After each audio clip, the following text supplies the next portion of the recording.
자, 그럼 이제 최고 최선 감정평가 이론 기본 강의를 시작하도록 하겠습니다. 자, 오리엔테이션 때 말씀드린 것처럼 여러분들의 합격에 도움이 될 수 있도록 최선의 노력을 다하도록 하겠습니다.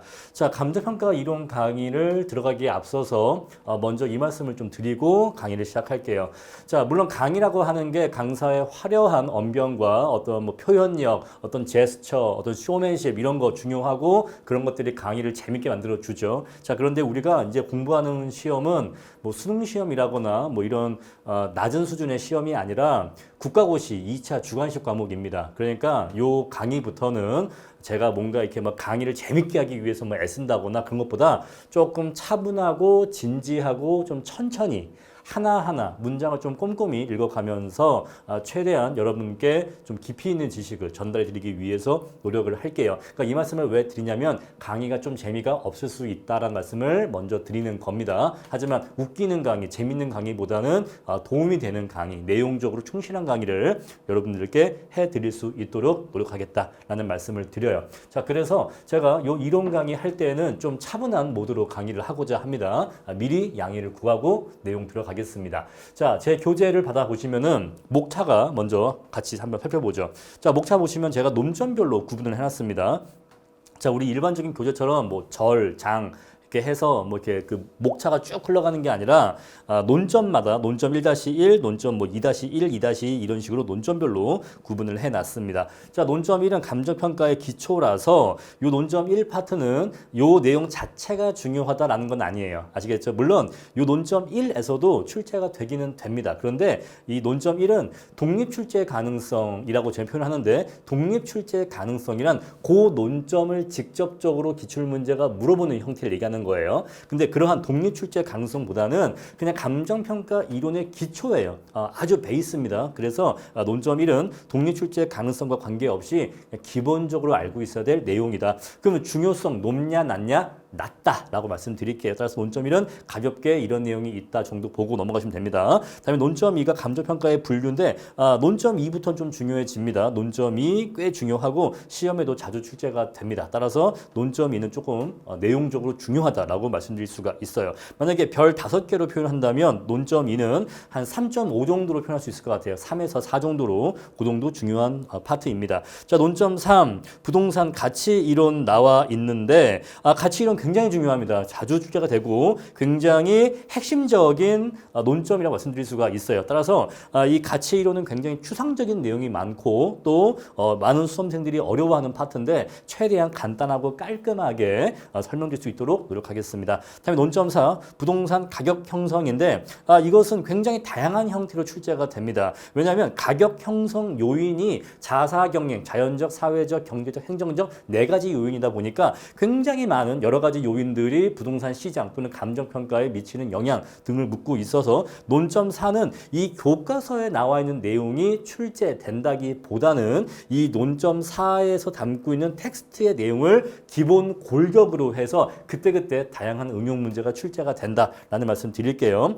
자, 논점 뭐 가격제 원칙. 가격제 원칙은 별 5개 중에서 별 1개 정도라고 보시면 됩니다. 그럼 출제가 안 되나요? 출제가 돼요. 출제가 되는데 가격제 원칙은 출제가 돼봤자 가장 작은 배점인 10점 정도로 출제가 되기 때문에 사실상 시험에서 변별력이 별로 없습니다. 변별력 없고 그리고 가격제 원칙은 독립적인 출제가 잘 되지 않습니다. 그래서 굉장히 그냥 가볍게만 보시면 되고요. 그러니까 가격제 원칙은 내가 다른 문제 답안지를 쓸 때 그 답안지의 서술에 있어서 가격제 원칙 내용이 언급되고 내가 쓸 일은 있지만 가격제 원칙 자체를 독립적인 문제로 출제된 일은 별로 없다라는 말씀을 드려요. 또 출제가 된다고 해도 10점짜리 아주 단순한 약술 문제이기 때문에 걱정할 필요 없다라는 것입니다. 자, 제6 논점 6 부동산 시장론 및 경기 변동론 나와 있는데 역시 이 파트도 최근에 중요해지고 있는 파트라서 이 파트는 사실 1차 학원론 시험에서도 문제가 좀 깊이 출제가 되죠. 공인 중에서 시험과 다르게. 따라서 논점 06도 중요하다. 07 굉장히 중요합니다. 시장 분석론 출제가 자주 되고 있고 앞으로도 출제가 자주 될 거예요. 따라서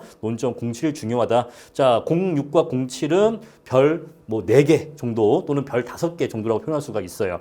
자, 논점 8 가치 형성 요인 분석. 자, 지역 분석, 개별 분석인데 자, 지역 분석과 개별 분석은 우리 감정평가 총론 파트 내에서 척추와 같은 존재다라고 표현할 수가 있어요. 여러분 생명체, 척추동물에게 척추는 굉장히 중요한 거죠. 어떤 그 몸체를 구성하는 가장 중요한 뼈대가 됩니다. 따라서 지역 분석과 개별 분석은 굉장히 중요한데 그런데 그 중요성에 비해서 변별력이 없습니다. 왜 그러냐면 지역 분석과 개별 분석은 응용될 수 있는 파트도 아니고 또 수험생들이 다 같은 수준의 지식을 갖고 있다 보니까 수험생 간에 변별력이 발생하지 않아요. 따라서 중요성은 높지만 변별력이 별로 없고 내용이 평이하기 때문에 별로 어려운 내용은 아니다라는 말씀 드려요. 그러니까 중요성만 따지면 별 4개지만 변별력으로 따지면 별 1개나 2개밖에 되지 않습니다. 자, 감정평가 절차는 중요하지 않아요. 별 1개입니다. 자, 독립 출제 가능성 매우 희박하고 나온다고 해도 10점짜리 약술 문제이기 때문에 변별력 없어요. 자, 논점 10 3방식 개관. 3방식 개관에서 시산가액 조정이 가장 중요한 파트입니다. 그거는 별 5개. 아시겠죠? 논점 10-3 요거는 별 5개고 나머지는 별 2개라고 말씀드릴 수가 있어요. 자, 논점 11 거래사례 비교법 중요하지 않습니다. 왜 중요하지 않냐면 거래사례 비교법은 감정평가 3방법 중에서 가장 단순한 방법이에요. 가장 단순하다 그 얘기는 곧 이론적으로 별로 할 말이 없다는 얘기입니다. 아시겠죠? 자, 그래서 거래사례 비교법 자체는 중요하지 않아요. 그런데 논점 11-5 공시지가 기준법은 최근에 자주 출제가 되고 중요합니다. 왜 이게 중요하냐면 공시지가 또는 공시지가 기준법이라고 하는 그 내용은 여러분 감정평가사라는 자격증 자체가 탄생하게 된 이유 자체가 바로 공시지가 때문이에요. 1990년도에 제1회 감정평가사 시험이 치러졌죠. 자, 제1회 감정평가사가 배출되는데 바로 그때 첫 번째 표준지 공시지가가 이제 공시가 됐단 말입니다. 그래서 이 감정평가사라는 자격증과 공시지가는 뗄래야 뗄 수가 없는 관계예요. 그래서 공시지가에 대한 내용은 중요하다라는 것입니다. 자, 논점 12 원가법인데 원가법은 별 3개 정도로 이해하시면 됩니다. 자, 실무에서는 잘 쓰는 방법은 아니지만 그래도 이 원가법은 이론적으로는 좀 시험에 출제될 만한 요소들이 많아요. 따라서 원가법은 별 3개고 게다가 이 원가법과 수익환원법은 이론과 실무의 경계가 없다시피 합니다. 경계가 없어요. 그래서 제가 말씀드렸지만 계산기를 쓰면 실무고 계산기를 쓰지 않으면 이론이라서 원가법과 수익환원법은 실무 공부를 해도 이론 실력이 늘고 이론 공부를 해도 실무 실력이 느는 그러한 관계가 있어요. 자, 다음에 수익환원법인데 수익환원법은 별 4개 정도라고 이해하시면 됩니다. 자, 내용도 어렵고 실무 문제 풀 때에도 중요하고 또 최근에 실무 문제에서도 점차 이쪽 문제가 강화되고 있기 때문에 수익환원법은 중요하다는 말씀 드릴게요. 자, 기타 방식 중요하지 않는데 기본적으로 논점 14 자체는 중요하지 않는데 이 안에서 중회계 분석이라고 나와 있죠. 14-3 요거는 최근에 중요하고 자꾸 출제가 되고 있습니다. 왜냐하면은 요새 우리 감정평가 업계의 가장 큰 도전이 바로 AI라든가 어떤 인공지능 그런 서비스예요. 그러니까 인공지능 알고리즘을 이용해서 토지의 가치, 부동산의 가치를 자동으로 산정해내는 그러한 기술과 인간인 우리가 평가하는 이 평가관의 이 대결이 지금 펼쳐지고 있기 때문에 자꾸 현업에서도 이 과학적 평가 방법이라고 하는 다중회계 분석법이 자꾸 문제가 됩니다. 아시겠죠? 자, 다음에 논점 15 임료의 평가입니다. 자, 임료는 중요하지 않아요. 왜 중요하지 않냐? 현실적으로 임료의 평가는 잘 이루어지지 않습니다. 평가가 없는 건 아닌데 잘 이루어지지 않고 그리고 임료의 평가나 가격의 평가나 기본적으로 유사성이 있어요. 따라서 어떤 평가 방법을 묻고 싶으면 가격 또는 가치의 평가 방법을 물으면 되지 굳이 임료의 평가 방법을 물을 필요가 없습니다. 따라서 임료는 거의 출제가 잘 되지 않는다라는 거. 하지만 논점 15-3 적산법 요건 중요합니다. 요건 중요한 논점이에요. 그래서 요것만 15-3만 별 4개로 하시고 그 외에는 중요하지 않다라는 것입니다. 자, 논점 16 기업가치평가 요거 별 5개 요거 자꾸 출제가 됩니다. 이론에서도 실무에서도 자꾸 출제가 되기 때문에 기업가치 관련 평가는 중요하다. 그럼 이게 왜 중요해지고 있는가? 감정평가 업계가 앞으로 이쪽으로 나아가고자 해서 그렇습니다. 왜냐하면 지금 기존에 회계사들이 해오고 있던 이 분야를 감정평가사들이 진출하고 회계사들의 먹거리를 빼앗고자 하기 때문에 자꾸 우리가 이쪽으로 노크하고 있고 그래서 자꾸 이쪽에 관심이 높아지고 있다라는 것입니다.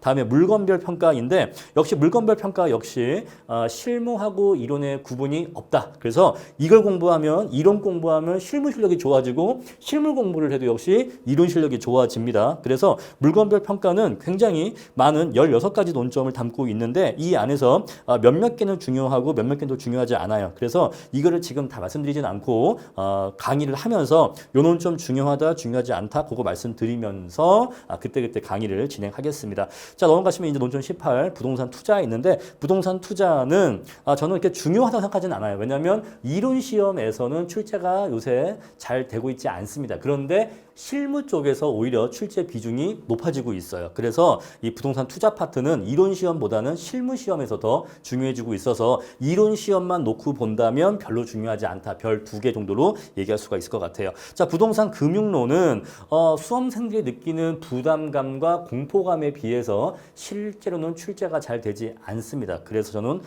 의외로 이 부동산 금융론은 별 2개로 얘기를 합니다. 아마 이제 시중에 다른 강사님들, 일반적인 강사님들은 이 부동산 금융 파트를 굉장히 강조할 거예요. 그런데 우리가 이론 시험만 한정해서 본다면 그렇게 기출 문제가 자주 나오는 부분은 아닙니다. 또 나온다고 해도 10점짜리 약술 정도로만 출제가 되기 때문에 실질적으로 별로 문제가 되지 않는다. 그러니까 우리가 갖고 있는, 그러니까 이 금융이 어렵잖아요. 어려우니까 우리가 갖고 있는 부담감과 공포감이 있어. 하지만 그것에 비해서 의외로 별거 아니다. 여러분, 그러니까 이렇게 이해하시면 돼. 어떤 괴물이 있는데 괴물이 덩치가 엄청 크고 생긴 게 막 엄청 무서워. 그런데 생각보다 강하지 않다. 라는 말씀을 드릴게요. 다음에 부동산 정책론. 자, 정책 문제가 종종 출제가 되긴 하는데, 자, 정책이라고 하는 게 굉장히 광범위하고 또 나왔을 때 수험생 간에 큰 차이가 존재하지 않습니다. 따라서 정책론은 별 2개 정도로 말씀드릴 수 있을 것 같아요. 다음에 기타 논점. 자, 여기에서 상가 권리금하고 국고유지 처분 기여도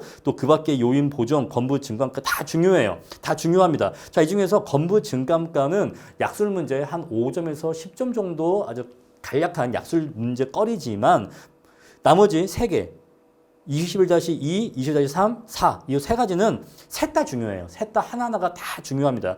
특히 그 밖의 요인 보정은 시험에도 여러 번 출제가 되었다. 그 다음에 또 상가 권리금은 앞으로 출제가 자주 될 것이다. 이미 나왔지만 앞으로도 계속해서 출제가 될 것이다. 라는 말씀을 드립니다. 자, 우리 이렇게 해서 전체적인 목차를 훑어봤고요. 자, 논점 08, 논점 8까지가 총론입니다. 여기 나와 있죠? 논점 8까지가 총론이고 논점 9 이하가 강론이에요. 강론입니다. 그렇게 총론과 강론을 구분하시면 되겠습니다. 자, 그럼 이제 본격적으로 논점 01 들어가도록 하겠습니다. 자, 논점 1-1 보시면요. 감정평가의 기초라고 해서 큰 표가 나와 있죠. 여러분들이 사실 이 내용을 부동산 학원론에서 이미 공부를 한 내용입니다. 이미 공부를 한 내용인데 저와 함께 한 번 더 한번 짚어보고 넘어가도록 하겠습니다. 사실은 그냥 넘어가도 상관은 없는데 그래도 제가 한번 정리를 해드리고자 합니다. 자, 제가 고퀄의 강의를 해드리겠다라고 약속을 했죠. 그래서 최대한 충실하게, 내용적으로 충실하게 자세하게 설명을 드리도록 하겠습니다.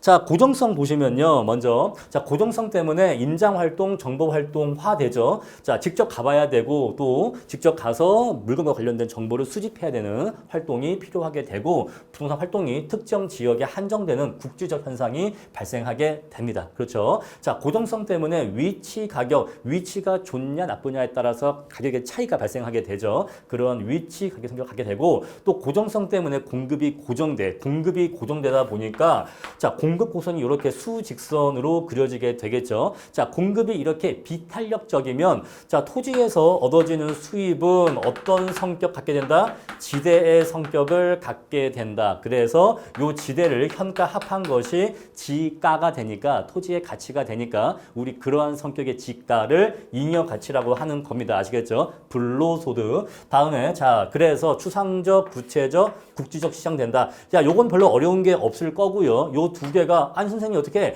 이 말과 이 말은 반대말인데 어떻게 이 2가지 말이 같이 있을 수가 있습니까? 제가 학원론 때 말씀을 드렸죠. 둘 다 공존 가능합니다. 왜냐하면요. 보세요, 여러분. 대구 아파트 시장이라고 하면은 정말로 대구 지역을 얘기하는 거예요. 구체적인 위치, 대구라는 위치를 얘기하고 있는 겁니다. 그래서 구체적 시장이 돼요. 이해하시죠? 자, 근데 아파트 매매 시장이라고 하면은 특정한 지역을 전제로 얘기하는 게 아닙니다. 자, 추상적인 아파트에 대한 소유권이 거래되는 시장이니까 추상적인 권리가 거래되는 시장이니까 추상적 시장인 거예요. 이해하시겠죠? 자, 우리 그래서 구체적 시장이란 말은 지역 시장이라는 의미로 이해하시면 되고 추상적 시장이라는 얘기는 추상적인 권리가 거래되는 시장이라는 의미로 이해하시면 돼요. 우리가 집을 거래할 때 부동산 중개사무소의 집주인이 집을 뽑아갖고 들고 나와서 거래하는 거 아니잖아요.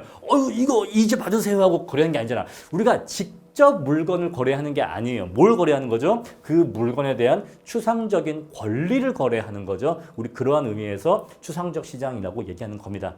양자가 공존 가능하니까 병존 가능하니까 혼동하지 마세요. 다음에 자 적합의 원칙 그렇죠. 고정되어 있으니까 주변 환경에 적합해야지만 최유효 이용으로 이용될 수가 있고 자 위치가 고정되어 있다 보니까 자 토지에서 얻어지는 여러 가지 그 생산물 중에서 다른 생산 요소의 요소 소득을 배분받고 나머지 잔여 소득이 토지에 귀속되게 되죠. 우리 것을 수익 배분의 원칙이라고 합니다. 자 평가 3방식과 어떠한 관계가 있느냐? 자, 부동산 위치가 고정되어 있다 보니까 이것은 사례 수집 범위를 확정하는 것과 관련이 있다. 자, 물건이 이렇게 있는데 이 물건이 박혀 있다 보니까 이 물건 주변에 일정한 범위가 사례 수집 범위가 되겠죠. 자, 따라서 우리 이 사례 수집 범위를 분석하는 것을 지역 분석이라고 하니까 역시 지역 분석과도 관계가 있고 토지의 잔여 수익이 귀속되니까 그 토지 잔여 귀속 수익을 토지 환원 이율로 환원해서 토지의 가치를 구하는 토지 잔여법과 관계가 있다는 겁니다. 이렇게 정리해 주시고요. 자, 다음으로 이제 부증성입니다. 자, 부동산의 양을 늘릴 수 없다 보니까 부족한 토지를 최대한 아껴 써야겠죠. 잘 써야겠죠. 따라서 최유효 이용의 원칙이 파생되게 되는 것이고요. 자, 토지가 늘어나지 않다 보니까 주어진 한정된 토지를 놓고서 수요자끼리 경쟁하게 됩니다. 따라서 수요가 높아지면 경쟁이 심해지면 토지의 가치가 올라가게 되고 경쟁이 낮아지면 수요가 낮아지면 가치가 내려가게 되겠죠. 자, 이런 식으로 수요자의 경쟁을 통해서 어느 정도 수요가 있느냐에 의해서 가치가 결정되니까 무슨 얘기예요? 자, 공급 곡선이 이렇게 수직선이니까 토지 수요 곡선이 높으면 높은 가격, 낮으면 낮은 가격. 자, 이런 식으로 수요가 어느 정도이냐에 따라서 그 가치가 결정되죠. 우리 그것을 수요자 경쟁 가격이라고 합니다. 아시겠죠? 자, 시장. 자, 토지에 부증성이 있다 보니까 공급이 이렇게 우상향하지를 못해. S가 이렇게 우상향하지를 못하니까 시장이 불안전 경쟁 시장이 되고 수급 조절이 곤란하다. 쉽게 이해하실 수 있을 거예요. 다음에 최유효 이용의 원칙과 경쟁의 원칙. 자, 경쟁은 여기 나와 있죠. 자, 토지가 부족하니까 경쟁이 붙게 된다라는 것입니다. 자, 원가 방식의 적용을 배제한다. 당연하죠. 만들 수 없으니까. 자, 다음으로 영속성입니다. 자, 부동산의 수명은 무한하다, 굉장히 길다라는 것 때문에 장기적 배려가 중요하고, 자, 같은 날 같은 자재로 지은 건축물이라 하더라도 관리의 양부, 여러분 관리의 양분, 왜냐면 양분은 잘하고 못하고 좋고 안 좋고 얘기한 겁니다. 관리를 잘하고 못하고를 관리의 양부라고 해요. 관리의 양부에 따라서 건물의 수명이 차이가 발생하게 되겠죠. 이것을 관리의 중요성이라고 표현할 수도 있고 이것을 다른 말로 감가의 개별성이라고도 표현할 수가 있는데 감가의 개별성은 여기 나와 있지 않죠. 여기다가 적어주세요. 감가의 개별성. 감가의 개별성이란 같은 시기에 동일한 자재, 동일한 구조 공법으로 지은 똑같은 쌍둥이 건물이라 하더라도 관리의 양부에 따라서 감가가 이루어지는 것은 차이가 있다는 것입니다. 자, 똑같은 쌍둥이 건물을 지었는데 쌍둥이 건물 A, 쌍둥이 건물 B가 있는데 똑같이 지었습니다. 똑같이. 그런데 A는 관리를 잘했어. 굿. B는 관리를 잘 못했습니다. bad. 그러면요. 자, 똑같이 시간이 지났을 때 B 건물이 A 건물보다 더 많이 망가진다라는 것이에요. 아시겠죠? 우리 것을 감가의 개별성이라고 합니다. 자, 감가의 개별성이 있으면 당연히 A 건물과 B 건물의 가치는 달라지게 되겠죠. 감가액이 달라지니까 가격도 달라지게 될 겁니다. 다음에 자, 영속성 때문에 가격의 정의가 나왔다라고 나와 있는데 표현을 조금만 바꿀게요. 가치의 정의라고 하는 게 더 맞습니다. 아시겠죠? 그러니까 약간 오타에 가까운 건데 워낙 이 표가 크다 보니까 제가 미처 수정하지 못했어요. 가치의 정의라고 바꿔주세요. 자, 가격이라고 하는 것은요. 시장에서 수요와 공급이 만나서 이루어진 거래 금액을 가격이라고 하는 것이고 가치라고 하는 건 달라요. 가격은 프라이스고 가치는 value죠. 가치라고 하는 것은 장래 편익의 현가 합이라고 정의가 됩니다. 가치라고 하는 것은 내가 어떠한 물건을 갖고 있음으로 인해서 그 물건에서 장래에 얻어질 모든 편익의 현가 합을 가치라고 정의를 해요. 따라서 영속성이 바로 이 가치의 정의와 부합한다는 것입니다. 자, 부동산 내가 토지를 갖고 있으면 이 토지의 수명이 무한하기 때문에 매년 얻어질 이 토지 생산물 또는 토지의 지대를 현가 합을 하면 뭘 구할 수 있다? 토지의 가치를 구할 수 있다는 것이에요. 따라서 영속성과 가치의 정의는 밀접한 관계가 있다는 것이고, 자, 수명이 길다 보니까 교환과 임료가 분리될 수 있는 거예요. 이것은 다시 얘기하면 가격과 임료로 분리될 수가 있다는 것입니다. 요거는요, 교환 가치와 사용 가치로 분리될 수가 있다는 거예요.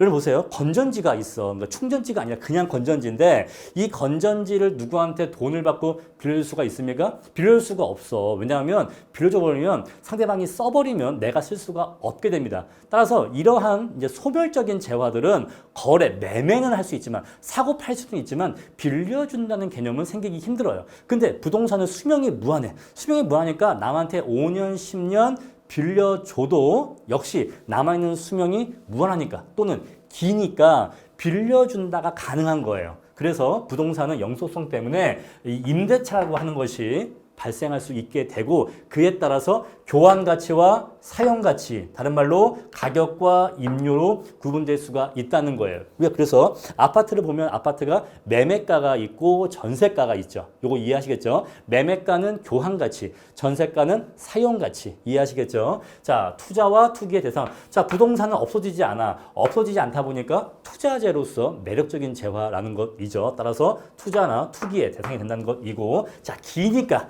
앞으로 어떻게 변화할지를 예측할 필요가 있고 또 이 부동산을 한번 잘못 이용하면 이 잘못된 이용이 오래 가니까 그렇지 않도록 똑바르게 이용할 필요가 있겠죠. 그래서 역시 최유용의 원칙과도 관련이 있다는 것입니다. 자, 직접 활용법의 근거 아까 말씀드렸죠. 요거 다음에 토지는 감가가 되지 않는다라는 토지에 대한 감가는 배제인데 정확하게 얘기하면 토지에 대한 물리적 감가는 배제됩니다. 자, 토지는 물리적으로 마모되거나 파괴되지 않는다. 따라서 토지는 물리적 감가는 되지 않아. 하지만 기능적 감가나 경제적 감가는 이루어집니다. 자, 이거 좀 중요한 포인트죠. 그러니까 이것도 막상 강의를 해보니까 설명드릴 게 나와요. 그래서 이게 그냥 이렇게 교재만 혼자 읽어보시는 거하고 이렇게 강사의 강의랑 같이 보시는 건 또 다릅니다. 좀 더 진하죠. 자, 그래서 자, 토지는 물리적 감가 안 된다. 이거 쉽게 이해하시죠? 근데 토지는 기능적 감가가 이루어질 수가 있어요. 바로 그게 뭐죠? 건부감가예요. 건부감가. 자, 지상에 있는 건물이 토지의 최유효 이용에 부합하지 못할 때, 자, 토지의 최유효 이용은 예를 들어서 상업용 5층 건물이에요. 상업용 5층 건물이 토지의 최유효 이용인데 현실적으로 토지 위에 있는 건물이 3층 주택이야. 3층 주택인 경우에는 이 지상 건물이 토지의 최유효 이용에 기여하고 있지 못합니다. 이래버리면 토지가 자신이 갖고 있는 이 가치를 100% 발휘하지 못하게 돼요. 이해하시겠죠? 그래서 자신의 가치가 토지가 자신의 가치를 100% 발휘하지 못하고 예를 들어서 자, 100% 가치가 있는데 지금 현재 가치가 80%밖에 발휘가 안 되고 있어. 지상 건물이 후져서. 그래서 가치가 20%만큼 덜 발휘되고 있죠. 우리 이것을 건부감가라고 합니다. 이해하시죠? 그래서 이것은 우리가 토지의 기능적 감가의 사례라고 볼 수가 있어요. 기능적인 측면에서 문제가 있어서 발생하는 토지 가치의 감소 현상이죠. 이해하시죠? 다음에 세 번째, 경제적 감가는요. 자, 토지가 이렇게 있는데 멀쩡해. 지상에도 상가, 5층짜리 상가가 지어져 있어. 그러니까 기능적 문제가 없어요. 하지만 이 토지 주변에 쓰레기장이 있어. 쓰레기장. 그래서 여기서 막 매연과 막 폐수가 나옵니다. 막 악취가 나와. 그것 때문에 있게 되는 부의 외부 효과 때문에 이 토지의 가치가 하락할 수가 있습니다. 우리 이것을 경제적 감가라고 얘기할 수가 있어. 부의 외부 효과에 의 사례가 경제적 감가라고 얘기할 수가 있다는 것입니다. 자, 그래서 영속성으로 인해서 토지의 물리적 감가는 발생하지 않지만 기능적, 경제적 감가는 여전히 발생할 수 있다는 것입니다. 다음에 개별성입니다. 당연히 개별적 활동 될 것이고 똑같은 물건은 없다 보니까 일물일가의 법칙이 아예 성립될 수가 없죠. 일물 자체가 안 돼. 왜? 같은 물건이 없으니까. 아시겠죠? 자, 가격 형성, 감가, 수익이 다 개별화되고요. 따라서 물건마다 일일이 다 평가를 해야 됩니다. 여러분 극단적으로 얘기하면 어떤 아파트가 있는데 이 아파트가 이렇게 301호가 있고 302호가 있습니다. 자, 저번 주에 301호가 평가 의뢰가 들어와서 301호 가서 보고 이제 평가를 했습니다. 근데 그 다음 주에 302호가 평가되었네? 바로 옆집이야. 바로 옆집인 302호가 들어왔습니다. 그러면 저번 주에 갔다 왔으니까 302호는 그냥 301호 평가했던 자료에 근거해서 평가할 수 있을까요? 안 돼요. 왜 안 되죠? 개별성 때문에. 개별성 때문에. 왜냐하면 301호와 302호는 같은 물건이 아닙니다. 그렇죠? 왜냐하면 일단 호가 다르고요. 그리고 301호는 인테리어를 하지 않았지만 302호는 인테리어를 한 집일 수도 있어요. 그리고 301호는 발코니 확장을 하지 않았지만 302호는 발코니 확장을 한 집일 수도 있어요. 뭐 이런 식으로 301호와 302호의 개별적인 내용은 달라. 그만큼 같은 물건이 없기 때문에 평가가 들어오면 그 물건마다 개별적으로 평가할 필요가 있다는 것입니다. 자, 견본거래 불가능. 자, 우리가 샘플 거래를 한다고 하는 것은 샘플이 그 물건과 그 본체인 물건과 같은 내용일 때가 우리가 샘플 거래가 가능한 거죠. 우리 예를 들어서 화장품이 있다라고 한다면 화장품 큰 용기가 있고 작은 샘플이 있는데 큰 용기에 담긴 화장품이나 샘플이나 내용물이 같기 때문에 샘플만 써봐도 알아요라는 문구가 나올 수 있는 건데 부동산은 샘플이 있을 수가 없는 거예요. 이해하시겠죠? 그러니까 우리가 뭐 집을 거래할 때 요 집에 제가 미니어처를 만들어 왔어요. 요 미니어처 인형인지 만들어 왔으니까 요 집에 한번 거주해 보시면 이 집이 얼마나 좋은지 아실 거예요. 이런 거 안 된다 이 얘기입니다. 아시겠죠? 다음에 비표준화, 기토시장 이건 다 이해하실 거예요. 자, 요 넘어갈게요. 대체의 원칙이 제약됩니다. 여러분, 대체라고 하는 것은 A 아니면 B예요. 야, 오늘 뭐 먹을래? 치킨 먹을래? 족발 먹을래? 이걸 갖고 왜 고민하는 거죠? 또는 양념 프라이드 놓고 막 고민해. 프라이드 먹을래? 치킨 먹을래? 사실 답은 정해져 있죠. 우린 항상 반반을 시키잖아요. 하지만 고민을 해. 항상 고민을 해. 결국 답은 반반이지만 늘 고민을 합니다. 왜 고민을 하는 거죠? 대체 가능성이 있어서 그런 거예요. 대체 가능성 또는 유사성 내지는 대체 가능성이 있기 때문에 고민을 하고 그러한 대체 가능성이 있는 물건 간에 서로 가격 형성에 영향을 주고받는다. 바로 대체의 원칙인데 개별성은 똑같지가 않아. 이 물건과 이 물건이 똑같지가 않아. 똑같지가 않다 보니까 대체 가능성이나 유사성이 떨어지죠. 따라서 대체의 원칙이 제약받는다 이 얘기입니다. 자, 물건마다 내용 다르니까 그 물건마다 분석할 필요가 있겠죠. 그래서 개별 분석할 필요가 있는 것이고 자, 부동산 거래마다 개별적인 사정이 개입되니까 사정 구정을 할 필요가 있는 것입니다. 자, 다음에 이제 인문적 특성이죠. 용도의 다양성입니다. 자, 여러 개의 용도가 가능하니까 그 중에서 최고의 가치를 창출하는 용도를 찾을 필요가 있겠죠. 자, 부동산, 똑같은 부동산이어도 이 부동산에 여러 가지 용도가 가능해. 여러 가지 용도가 가능하니까 그 각각의 용도마다 각각의 가치가 형성될 수 있을까요? 어떤 토지가 있는데 이 토지가 주거용, 상업용, 공업용, 뭐 농업용 여러 가지 용도로 이용될 수가 있습니다. 그러면 주거용으로 이용 시에 얼마, 토지가치 얼마, 상업용 이용 시에 토지가치 얼마 이런 식으로 여러 개의 용도가 있으면 그 용도마다의 가치가 형성될 수가 있겠죠. 그래서 같은 물건이라도 각 어떤 용도로 이용되냐에 따라서 서로 다른 가치가 형성되니까 바로 이것이 가격 다원론 또는 가치 다원론의 근거가 된다는 것입니다. 이해하시겠죠? 또 용도라고 하는 것은 지금 한번 정해진 용도가 끝까지 영원히 쭉 가는 것이 아니라 용도는 바뀔 수 있어요. 나중에 용도가 이렇게 바뀔 수 있다 보니까 자, 장기적 배려 하에서 용도가 바뀔 수 있다는 점을 감안해서 가치를 구할 필요가 있겠죠. 자, 무슨 소리냐? 우리가 이행지라든가 예정지 공부하셨죠? 이행지. 자, 예를 들어서 지금은 주거용이야. 근데 앞으로 상업용으로 바뀔 겁니다. 그러면 현재는 주거용이지만 얘가 3년 뒤나 5년 뒤에 상업지로 바뀔 것으로 예측이 된다면 그러한 전환 가능성 또는 전환의 정도를 반영해서 현재의 가치를 구해야 되는 겁니다.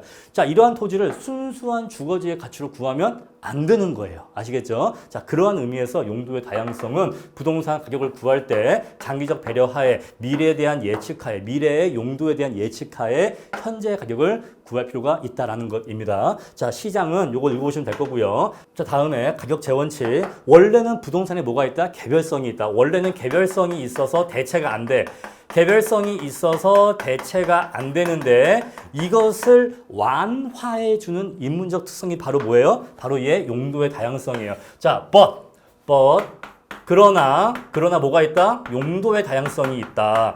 따라서 비로소 뭐가 가능해진다? 비로소 대체가 가능해지고 요 대체와 경쟁이 가능해진다라는 것입니다. 다음에 자, 용도의 다양성이 있으니까 여러 개의 용도 중에서 어떠한 용도가 최고의 가치를 창출할 수 있을지 컨설팅을 할 수가 있다는 것이고 그걸 알고 싶으면 개별 분석을 해야겠죠. 자, 그 다음에 이제 병합 분할의 가능성입니다. 토지를 물적, 법적, 시간적으로 여기 지금 세 가지 의미가 있는데 병합 분할은 자, 첫 번째 뭐라고요? 물리적, 여기다 쓸게요. 물리적, 그 다음에 법적, 다음에 시간적. 요 세 가지 차원에서 병합 분할이 가능합니다. 자, 물리적 측면에서는요, 인접 토지와 합병할 수도 있고 요 둘을 그냥 합쳐서 하나의 토지로 만들 수도 있고 또는 하나의 토지인데 이거를 두 개의 토지로 쪼갤 수도 있겠죠? 이게 뭐죠? 분할. 그래서 면적이에요, 면적. 물리적 측면에서의 병합 분할은 면적의 증가나 감소를 의미합니다. 이해하시죠? 근데 법적인 거는요. 자, 부동산 권리가 있어. 권리가 있는데 이 중에서 일부 권리를 따로 떼어서 요 권리만 따로 팔 수가 있죠? 우리 예를 들어서 어떤 사람이 아파트를 갖고 있어요. 갖고 있는데 이 중에서 아파트에 사용 수익권 있겠죠? 사용 수익권. 이 사용 수익권만 따로 떼어서 거래할 수가 있는데 바로 그게 전세를 놓는 겁니다. 그래서 집주인은 나머지 이 집에 대한 나머지 소유권은 갖고 있지만 뭐는 없어요? 사용 수익권은 없는 거예요. 왜? 요 권리만 따로 잘라내어서 넘겼으니까 타인에게 돈을 받고 넘겼으니까 사용 수익권은 다른 사람이 누릴 수 있게 되는 거죠. 바로 그게 뭐예요? 권리의 분할입니다. 또 반대로 자, 전세입자한테 전세금을 내어주고 사용 수익권을 다시 가져올 수가 있겠죠. 그래서 나의 소유권에 합체하면 다시 나의 소유권은 온전한 소유권으로 돌아오게 됩니다. 이게 뭐죠? 권리의 합병이에요. 이해하시겠죠? 다음에 자, 시간적. 자, 시간적은 뭐냐면 자, 부동산의 내용 연수가 굉장히 길게 이어지는데 지금부터 이때까지는 네가, 요 시간 이후는 내가 뭐 이런 식으로 시간적으로 분할해서 쓸 수가 있습니다. 이해하시겠죠? 그러니까 이런 것들이 다 시간적 병합 분할이 가능한 거예요. 요거 기억하시고 자, 그래서 이 병합 분할을 잘 해서 최유 이용을 도모해야 될 것이고 이 과정에서 한정 가격 또는 병합 분할로 인한 증감가가 생기게 됩니다. 자, 우리 시험에서는요. 요 세 가지 중에서 요거 물리적 병합 분할이 주로 출제가 됩니다. 요 나머지 두 가지 법적, 시간적 병합 분할은 거의 나오질 않아요. 아시겠죠? 따라서 우리 요걸 위주로 볼 것인데 자, 우리가 두 개의 토지가 있었는데 이 토지가 이렇게 있었는데 얘가 이렇게 합병을 해. 합병을 하게 되면 뭐가 생겨요? 증가가 생겨요. 증가. 물론 감가가 생길 수도 있지만 일반적으로 증가가 생깁니다. 왜냐하면 감가가 생긴다면 합병하지 않겠죠. 당연하죠. 그래서 일반적으로 두 토지가 합병한다. 왜 합병하겠어요? 증가가 생기니까 가치의 증가가 발생하니까 합병을 하는 겁니다. 당연하죠, 여러분. 자, 요 사례를 보시죠. 요 사례. 잠깐만요. 제가 말이 좀 빨라지고 있어요. 처음에 말씀드린 것처럼 좀 차분하게 하겠습니다. 자, 강의를 하다 보면 약간 흥분해갖고 빨리 하게 돼요. 자, 이렇게 사거리가 있습니다. 사거리. 어떻게 그리지? 다시요.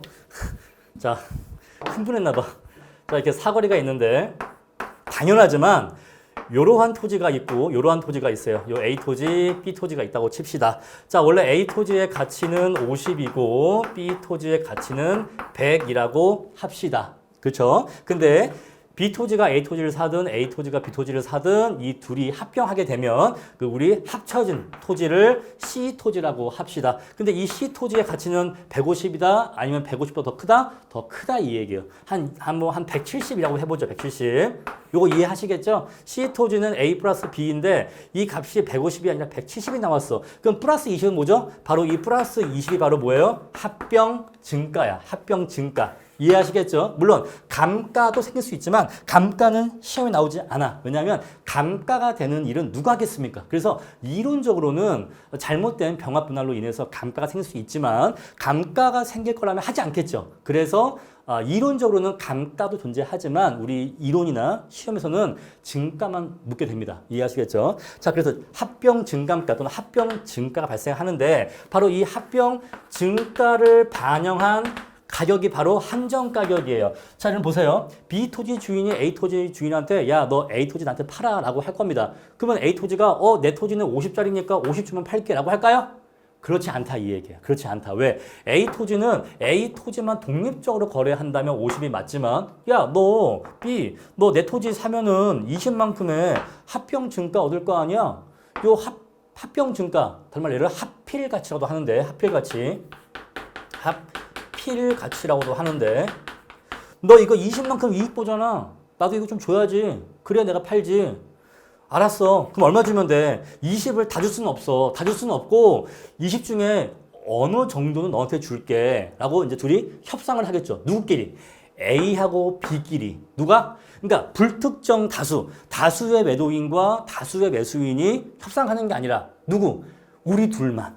세상에서 우리 둘, A하고 B, 요 둘만 요걸 갖고서 협상을 하는 거예요. 요 합병증가 20을 너 얼마, 나 얼마, 어떻게 나눌까? 요거 갖고서 이 단둘이서 협상합니다. 우리 그래서 이것을 공개된 시장이 아니라 당사자 간의 한정된 시장이라고 해서 그래서 이름이 한정가격이에요. 이해하시겠죠? 한정가격의 한정이 무슨 뜻이죠? 바로 한정된 시장에서 바로 한정된 시장에서 거래가 된 금액이라서 한정가격이라고 하는 거예요. 자, 우리 그랬을 때 만약에 여기 20 중에서 5를 A한테 주고 15를 B가 먹기로 했다고 칩시다. 그러면 B가 A의 토지 살 때는 얼마 주고 사요? 50이 아니라 55를 주겠죠. 바로 그게 한정 가격이야. 우리 그래서 A 토지는 두 개의 가치가 있겠죠. 첫 번째 뭐가 있죠? 시장 가치. 정상적인 가치인 시장 가치가 있을 것이고 분필이 작네. 자, 그다음에 한정 가격이 있습니다. 한정 가격. 자, 우리 시장 가치 얼마예요? 지금 50이야, 50. 그죠? 다수의 매도인과 다수의 매수인이 A 토지를 놓고 거래한다면 50에 아마 거래가 될 겁니다. 그런데 지금 A하고 B 사이에서는요, 55에 거래가 이루어진 거니까 당사자 간에는 그게 합리적이야. 그렇게 하기로 한 거야. 그래서 우리가 이 가격을 한정 가격이라고 하고 얘는 55가 되는 거예요. 이해하시겠죠? 그럼 한정 가격은 시장 가치와 어떤 차이점이 있다? 한정 가격은 시장 가치 플러스보다 합병 증감가. 합필 가치로 할게요. 합필 가치, 합병 증감가가 반영된 금액이다라는 것을 알 수가 있겠죠. 야, 저도 강의하다 보니까 이 표 하나 갖고 이렇게 자세히 할 말이 맞나? 하고 좀 놀랐어요. 굉장히 금방 하고 넘어갈 줄 알았는데 굉장히 설명이 길어지고 있어요. 근데 다 필요한 내용입니다. 자, 그리고 지금 제가 얘기한 요거 있죠. 요 20의 증가를 너와 나애가 몇 대 몇으로 배분할 건데 바로 그 논점이 바로 아까 우리 논점 21 목차 보세요. 여러분 9페이지 논점 21 기타 논점에서 논점 21-3 국공유지 처분 시 기여도 반영 문제가 바로 여기에 대한 논점이에요. 근데 이건 지금 국공유지니까 국가의 땅, 사인이 국가의 땅을 살 때 합병 증가가 발생하는데 당연히 국가도 최대한 예산을 확보하기 위해서 매입하는 사인한테 합병 증가를 나한테 배분해 주기를 요구합니다. 그랬을 때 어떠한 기준에 의해서 배분할 것인지에 대해서 나온 것이 바로 논점 21-3이에요. 미리 예고를 드립니다. 자, 이렇게 해서 다 말씀드렸죠? 자, 보세요. 시장은요, 당사자끼리만의 합리적 시장이 형성돼. 당사자끼리는 그렇게 하는 게 합리적이야. 그러니까 일반적으로 합리적인 게 아니라 그 당사자끼리만, A하고 B끼리만, 둘 사이에서만 합리적인 시장이 형성됩니다. 우리 이러한 시장을 한정된 시장이라고 하는 것이죠. 자, 우리 그랬을 때 A 토지가 얼마만큼의 합필 가치를 가져가느냐, 또는 다른 말로 기여도.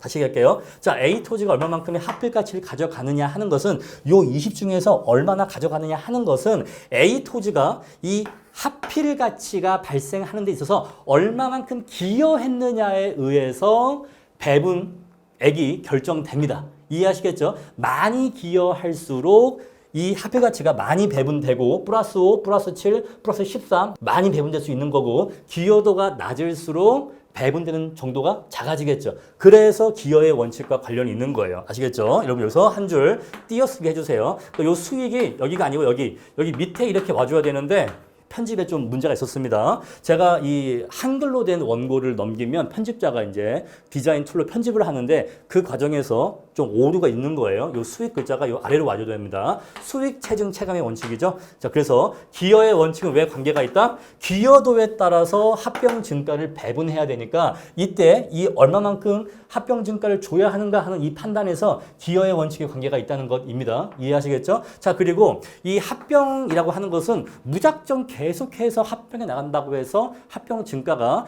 계속해서 생기는 건 아닙니다. 적정한 정도의 토지 면적 규모가 있겠죠. 따라서 역시 이 합병 증가의 발생에도 수익 체증 체감의 원칙이 적용된다는 것이고 여기 밑에 수익 배분의 원칙 나와 있는데 수익 배분의 원칙은 중요한 내용이 아니니까 그냥 빼셔도 무방하겠습니다. 그냥 무시하세요. 자, 평가 3방식 효용의 증감가를 파악해야 되고 얼마나 증가하는가 파악해야 되고 이것을 기여도를 파악해서 기여도에 맞게 합병 증가를 배분해 줘야겠죠. 그러한 내용이 적혀 있는 겁니다. 다음에 사경행 위치의 가변성입니다. 사회적, 경제적, 행정적 위치가 바뀔 수 있다. 그런 내용이죠. 자, 그래서 이것이 어떻게 바뀔지 정보를 수집할 필요가 있고 앞으로 어떻게 바뀔지 장기적 배려하에 미래를 예측할 필요가 있겠죠. 자, 우리가 가격 형성 요인에 의해서 부동산 가격이 결정됩니다. 왜냐하면 자연적, 사회적, 경제적, 행정적 요인이라고 하는 가격 형성 요인이 변화하게 되면 그거에 따라서 부동산의 수요와 공급이 바뀌거든요. 그죠? 수요와 공급이 바뀝니다. 만약에 수요가 증가하게 되면 이렇게 되면 가격이 상승하게 되겠죠. 만약에 공급이 증가하게 되면 가격이 하락하게 될 것입니다. 이런 식으로 자, 가격 형성 요인이 어떻게 바뀌냐에 따라서 수요와 공급이 이동하게 되고 그에 따라서 가격은 변화하게 돼요. 이게 일단 1차적인 영향 관계죠. 그런데 일단 가격이 형성되고 나면 이 가격이 다시 가격 형성 요인에 영향을 미친다는 것입니다. 그래서 자, 이 양자는 영향을 주기도 하고 받기도 하는 관계가 형성되게 되는데 영향을 주기도 하는데 받기도 하니까 우리 이러한 모습이 이중적이다라고 해서 가격의 이중성이라고 해요. 자, 근데 이 이중성은 일본식 표현입니다. 일본식 표현이다라고 제가 말씀드리면 아, 일본식 표현이니까 쓰면 안 되는구나. 그게 아니에요. 그게 아닙니다. 다만 이 단어가 어디에서 왔는가 그 어원을 말씀드린 것이고 우리 요 이중성을 영어에서는 피드백이라고 해요. 피드백. 아시겠죠? 영어의 피드백 관계는 일본식 표현에 의하면 이중성 관계니까 양자는 동의어다라는 것입니다. 여러분 우리의 부동산 학은 다 일본에서 다는 아니고 상당 부분 일본에서 왔습니다. 왜냐면 우리가 일제 식민지 지배를 오랜 시간 동안 당했기 때문에 우리의 법과 사회 제도가 상당 부분 일본의 것을 갖고 왔어요. 따라서 우리 부동산 학 또는 부동산 이론 또는 부동산 이 관련 법률의 체계가 다 이론에서 온 것이 많습니다. 그래서 우리가 일본에서 쓰던 뭐 어떤 용어 같은 것들이 우리도 그 용어를 써요. 따라서 이 부동산 학 또는 감정평가 학 내에서는 일본어 쓰면 안 돼. 이거 아닙니다. 이거 아니고 일본어이면은 일본식 표현이면 이게 일본식 표현이구나 라고 아시면 되는 거예요. 그리고 쓰세요. 아시겠죠? 왜? 실제로 쓰니까. 아시겠죠? 다음에 자, 이렇게 위치가 변하게 되면은 그에 따라서 파생 수요가 발생한다. 뭐 그런 이야기 있고요. 자, 예측해야겠죠. 다음에 자, 이렇게 가격이 끊임없이 변동하니까 시점 수정 필요하게 되고 자, 이 지역이 앞으로 어떻게 변화할지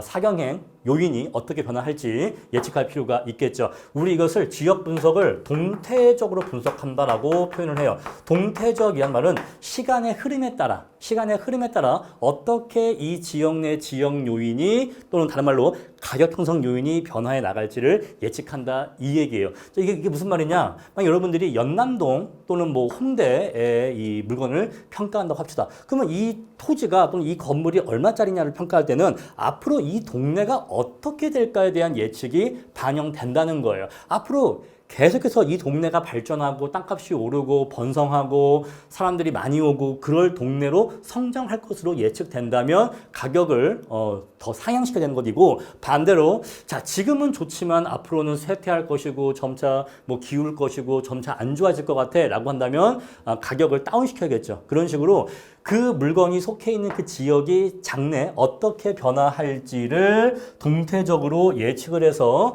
현재 가격에 반영해야 되는 겁니다. 이거 이해하시겠죠? 자, 그럼 이제 이것과 관련한 기출문제 하나 보겠습니다. 아주 옛날 문제이고 아주 간단하고 짧은 문제입니다. 98년도 문제입니다. 9회 때 시험 문제네요.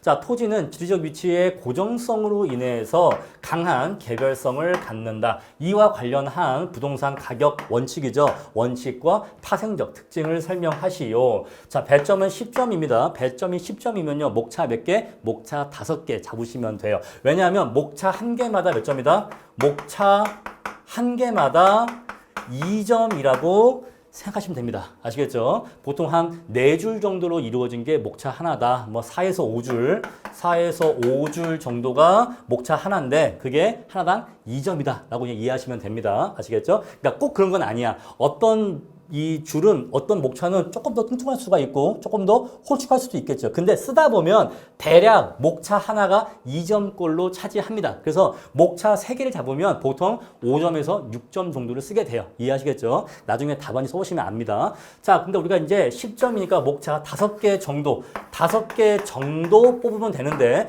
반드시 5개를 뽑아야 되는 거 아니고 4개일 수도 있고 6개일 수도 있는데 일단은 이 정도로 목차 감을 잡으시면 된다 이 얘기예요. 아시겠죠? 자, 그럼 봅시다 이제. 근데 이 문제가 뭐냐면 지금 이 문제가 고정성을 묻고 있는 거예요? 개별성을 묻고 있는 거예요? 그러니까 이게 말 표현이 이상한 문제인 거야. 고정성으로 인하여 개별성을 갖는데요. 자, 요거와 관련된 가격 원칙과 특징을 쓰래. 자, 특징 가격 원칙 쓸 수 있어. 쓸 수 있는데 문제가 뭐냐면 고정성에 대한 걸 써야 되는 거야. 개별성에 대한 걸 써야 되는 거야. 판단을 잘 하셔야 돼. 근데 이럴 때는 어떻게 하는 게 가장 좋냐면 안전하게 둘 다 쓰는 게 좋아요. 왜냐하면 자, 지금 우리 문장의 형식상 어떤 뭐 문법, 뭐 문장 구조상 제가 보기에는 2번인 것 같아. 그러니까 우리 문맥적으로는 2번을 결국 묻고 있는 것 같습니다. 개별성. 왜? 결국 개별성을 갖는다 했으니까 개별성의 가격 원칙과 개별성의 파생적 특징을 쓰면 될 것 같은데 혹시 정답이 고정성이어 버리면 내 인생은 이거 판단 한 번에 그냥 쪽날 수가 있는 거죠. 그러니까 너무 불안해. 그죠? 너무 무섭죠? 그리고 이런 경우에는 실제 답안지를 받아보면 고정성으로 쓴 학생이 오고 개별성으로 쓴 학생이 옵니다. 5대 5야. 그러면 출제위원이 당황합니다. 이거 정말 실제예요, 실제. 야, 문제를 내보니까 수험생들이 이 문제를 이렇게 이해해서 이렇게 쓴 사람도 많네. 나는 원래 2번을 의도했는데 1번으로 오해하고 1번으로 쓴 학생도 굉장히 많네 라고 하면은 채점 기준표를 수정합니다. 이해하시겠죠? 그래서 수정을 해, 실제로. 그래서 이런 경우에는 그럼 요것도 맞게 해주고 요것도 맞게 해주자 라는 식으로 채점 기준을 바꾸게 되는데 근데 어쨌거나 가장 안전한 거는 둘 다 쓰는 거예요. 둘 다 쓰는 거. 그래서 이렇게 목차 잡으시면 됩니다. 자, 먼저 요 두 가지 다 의의를 써. 의의를 쓰고 그 다음에 요 두 가지와 관련된 가격 원칙, 요 두 가지와 관련된 파생적 특징 이렇게 쓰면요. 목차 몇 개예요? 5개. 기가 막히죠? 하나, 둘, 셋, 넷, 5개 써주면 10점이 딱 나오면서 10점 딱 나오면서 배점은요, 뭐죠? 이 두 가지를 다 썼죠. 이 두 가지를 다 쓰면서도 10점을 딱 채웠죠. 그래서 가장 안전하면서 가장 충실한 답안지가 될 수 있는 겁니다. 핵심 이해하시겠죠? 자, 물론 이제 여기에 대한 텍스트는 교과서에 나와 있어요. 교재 읽어보시면 되는데 그게 중요한 게 아니고 이런 식으로 첫 번째, 안전하게 써야 된다. 두 번째, 배점에 맞게 목차 구성을 해야 된다. 요 말씀드리고 세 번째, 요것까지 말씀드릴게요. 자, 교과서 보세요, 여러분. 교과서 보시면은 제가 본문에 1번 고정성이랑 막 썼죠. 또한 2번 개별성이란 적었습니다. 자, 우리 이런 식으로 본문을 쓸 때 1번 뭐뭐뭐뭐 그 다음에 2번 뭐뭐뭐뭐 이렇게 쓰는 경우가 있는데 우리 이러한 거를 저희는 넘버링이라고 표현을 합니다. 넘버링.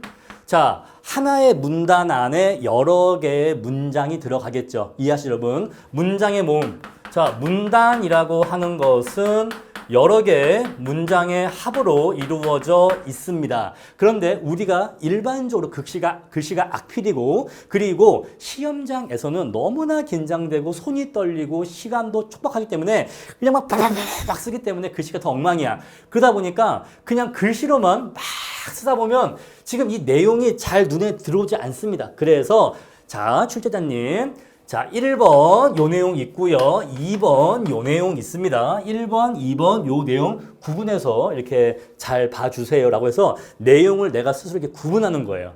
우리 이러한 기법을 넘버링이라고 하는데 자, 이런 식으로 고정성에 대한 내용과 개별성에 대한 내용을 한 문단 안에 같이 잡을 때 또는 이렇게 여러 개의 내용을 한 문단 안에 짧게 요약하면서 담을 때는 넘버링을 치시면서 문장을 써주시면 내용이 잘 구분이 됩니다. 그래서 요 예시 답안은 넘버링이 잘 돼 있다. 그리고 내용이 이 굉장히 많은 내용을 굉장히 압축적으로 간결하게 서술하면서 넘버링으로 표현했다는 것입니다. 그러니까 여러분 이 문제가 앞으로 또 나온다 안 나온다? 안 나와.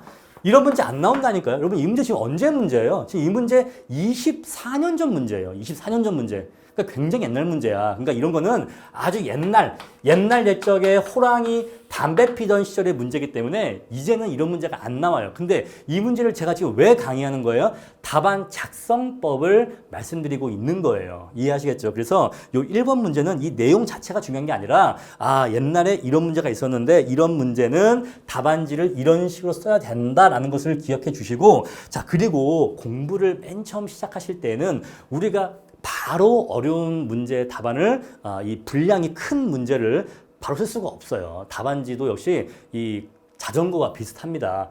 이 어린아이가 자전거를 배울 때 먼저 보조바퀴가 있는 4발 자전거를 타다가 뭐 3발을 타다가 그다음에 2발로 바뀌는 거죠. 또 우리가 걸음마를 배울 때도 이렇게 엉금엉금 이렇게 기다가 이게 또 어떻게 하죠? 기다가 뭐 아장아장 걷다가 이제 또 걷고 또 뛰고 하는 거잖아요. 이런 식으로 단계적으로 발전을 해 나가야 되는데 그러다 보면은 이 수험생도 이 문제가 나와서가 아니라 내가 이론 답안지라고 하는 것을 이제 처음에 써볼 때 바로 어려운 문제, 바로 큰 배점 문제를 쓸 수가 없어요.